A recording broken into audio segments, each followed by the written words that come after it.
Would you give us some ideas on what to do to prepare the space needed to set up mentorship?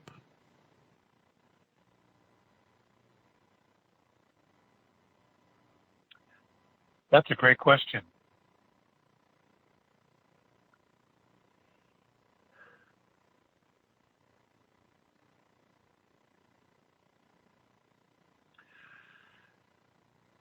I do not know that there is any one singular way to do that. In talking to other contactees, they all do something different. Their heads, their minds, their intentions all evolved in a different way.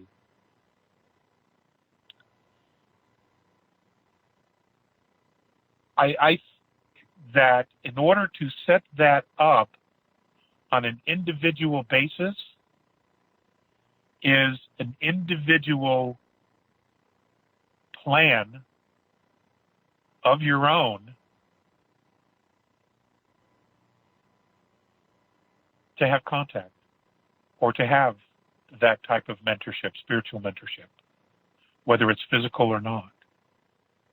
I think you have to create that space yourself based on what it is you want, what you would feel safe with and comfortable with, and create a space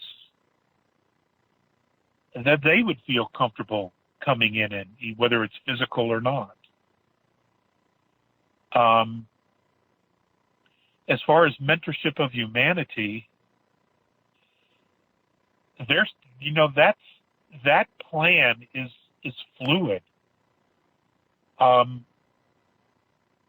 of the biggest criteria for the mentorship of humanity is for humanity to actually come to a place where there is a very stable frequency of self-empowerment, where humanity feels self-empowered.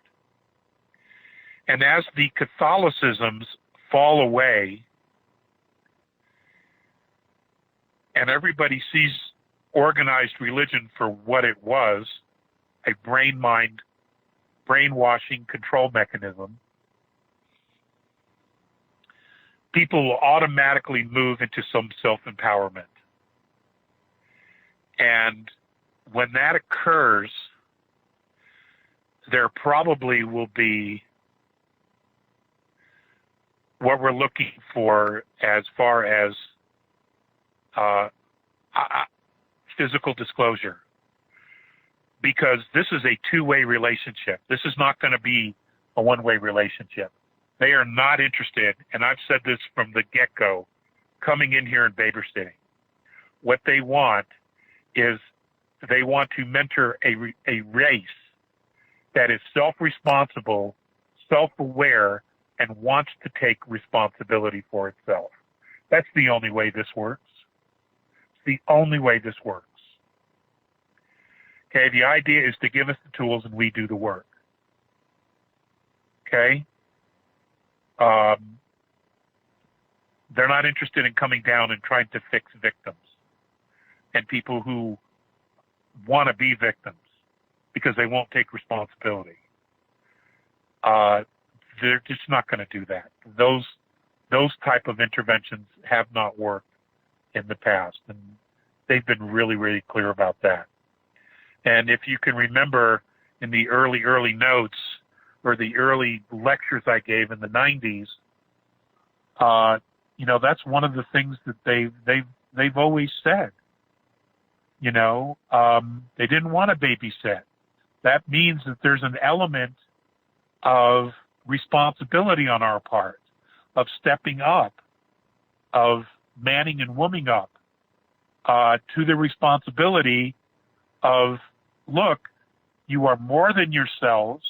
You have always been more than yourselves, or what you've been told, and it's time for you to embrace that And yeah, you're going to be learning to walk again. You're going to be taking baby steps. But every step you take empowers you more and more into becoming who you truly and fully are. We have to embrace that.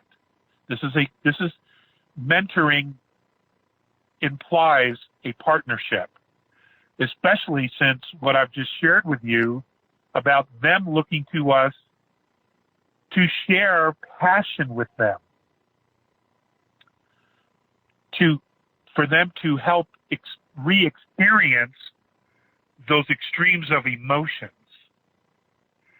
Okay, so that implies a partnership, because they're not interested in experiencing anger or fear. They're not interested in experiencing that. What they're experienced in, what they're expecting, and what they want to experience is the passion of love, passion of creation, passion of harmonics, of creating sound, of creating music, of whatever it is that we do. And you know, how many of us can actually express in words what we feel all the time? It's very difficult because our language is so limited.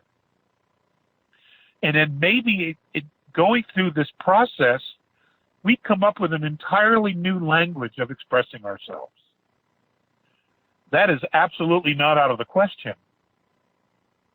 And I look forward to that. I look forward to being able to express myself with language that doesn't currently exist. You know, maybe it's learning universal language, which we don't know here because we've been so controlled, boxed in, you know. I mean, to me, that's all good stuff. You know, that's all good stuff. And, you know, bring it on. First day of school. Let's go. I'm ready. My pencil's sharpened. Let's do it. Is there a universal language?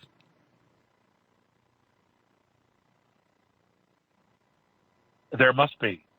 There must be. There must be. I wonder if it sounds like Sanskrit. Who knows? Well, that may be for third density, maybe for fourth. But what about, you know, the other dimensions? You know, quantum physics, they always turn to mathematics. Is there a way to turn mathematics into language? Is mathematics a language? Well, I mean, yes, we don't know. Absolutely. The other one is geometry, Alex. Yeah, so there you go.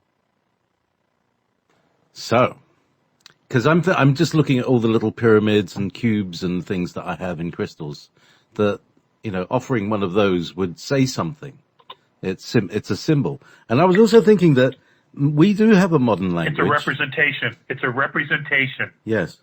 It's a representation of something that's important to you that either you want to express or you want shared, or that is a reflection of something how you feel inside.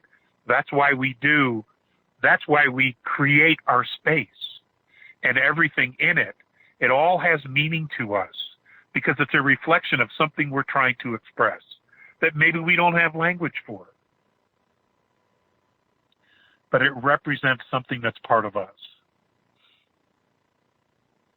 Yeah, I think you know these modern things. People communicate these days with memes.